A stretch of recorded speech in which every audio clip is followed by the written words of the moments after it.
Hello guys! Magandang araw! Tara! Recess na! Kabataan, si Jesus ang kalakasan. Kabataan, si Jesus paglilingkuran. Ang ating pagkaing spiritual ngayon ay ating mababasa mula sa Roma chapter 10 verse 17. At ganito ang sinasabi, kaya't ang pananampalataya ay bunga ng pakikinig at makakapakinig lamang kung may mga ngaral tungkol kay Kristo. Isa sa pinakabisi na bahagi ng ating katawan ay ang ating isip. Ito ay gumagana sa lahat ng oras. Diba? Kaya minsan sa dami ng ating iniisip, hindi na natin alam kung ano ang ating uunahin.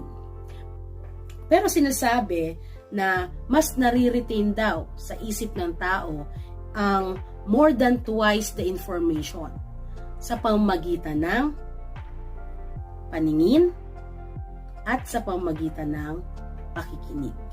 Sa pamamagitan ng ating mga paningin at pakikinig ay nadadagdagan o lumalago ang ating kaalaman, diba? Kaya mahalaga ang hindi lamang binabasa ang salita ng Diyos. Ito ay dapat nating ipahayag, dapat nating sabihin, dapat nating banggitin. Because it is important to say it out loud. Why? Faith comes by hearing. Yan ang sinabi sa ating Bible verse ngayon. Faith comes by hearing. Na sa pamamagitan ng pakikinig, ito ay nagbubunga. At mula rito sinasabi, nagbubunga ng pananampalataya. Gusto mo bang magbunga? Kayong mga kabataan, gusto nyo bang magbunga? Makinig. Gusto nyo magbunga sa inyong pananampalataya? Gusto nyo maging productive, maging fruitful sa inyong pananampalataya? Makinig. Sa inyong quiet time, makinig. Sa inyong mga personal devotion, makinig. Sa mga praise and worship, makinig. Sa mga message na ating naririnig, na ating tinatanggap sa panahon ng pagsamba, makinig. Upang ito ay maging sandata.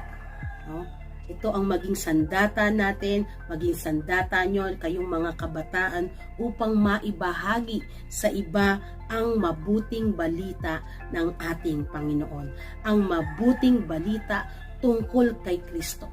Dahil kung hindi natin pag-aaralan ang salita ng Diyos, sino ang mangangaral ng salita ng Diyos? Sapagkat maging kayo, kahit kayo ay kabataan, pwede niyong maibahagi at maipangaral ang mabuting balita tungkol kay Kristo. The promise of hearing the Word of God is that your faith.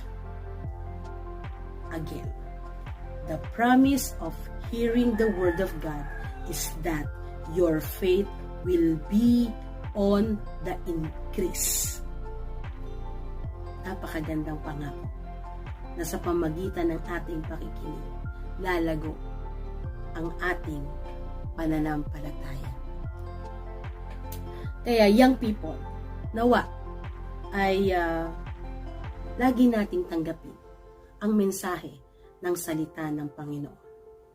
Again, the promise of hearing the Word of God is that your faith will be on the increase. Let's pray. Thank you, Jesus, for teaching us this word.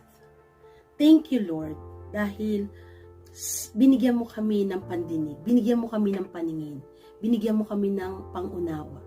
Nawa patuloy na maging bukas ang puso at isipan ng mga kabataang ito sa inyong salita, sa inyong mensahe, sa inyong kalooban. At maranasan nila na laging tanggapin ang biyaya mo at anuman ang kalooban mo sa kanila ay mangyari ayon sa inyong plano para sa kanila. And I'm praying for their faith.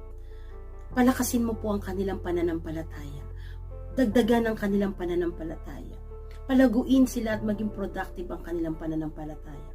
Upang sa ganitong diwa o Diyos, magkaroon sila ng desire na maipahayag, magkaroon sila ng sandata na maipahayag ang salita ng Diyos. Panginoon, bless these young people. Make them an instrument of your message. Make them an instrument of your word. At dalangin po namin na anumang dalangin, panalangin, desire ng mga kabataang ito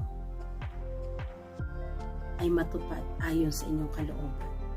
Palakasin ang mga kabataang ito sa mga kabataang may karamdaman sa oras na ito.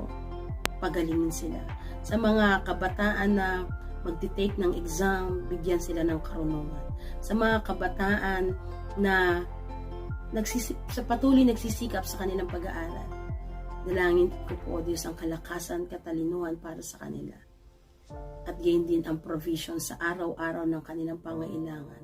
Pangailangan sa baon, pangailangan sa kanilang mga projects, pangailangan sa kanilang personal na pangailangan, and bless their family.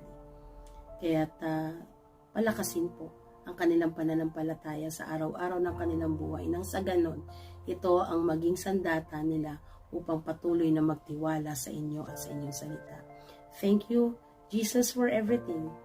Thank you for loving these young people. Gamitin sila sa inyong kalwalhatian. Sa pangalan ni Jesus. Amen and amen. Young people, nawa ay naging blessing sa inyo ang devotion natin ngayon at sama-sama tayo tuwing Friday ng hapon na mag-recess. God bless.